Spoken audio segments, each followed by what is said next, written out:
ভিক্ষুক রাস্তা দিয়া যায় আর জমিদারের পুত্রবধূও যায়। একজন সামনের থেকে আসতেছে, একজন সামনের দিকে যাইতেছে।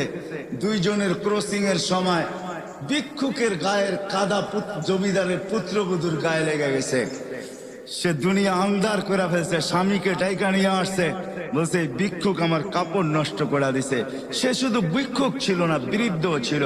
বৃদ্ধ ছিল না শুধু, জীর্ণ ছিল, শীর্ণ ছিল, শরীরে কাপড় ছিল না, ফাটা চিরা কাপড় ছিল, পায়ে জুতা ছিল না, পেটে ভাত ছিল না। জমিদারের পুত্র সইতে পারে নাই, যৌবনী শক্তি সয় তো সয় কি কইরা। তার স্ত্রীর গায়ে ভিক্ষুকের কাদা, বস সমগ্র শক্তিকে হাতে জমা করা, একত্র করা বৃদ্ধের গালে বসায় দিছে।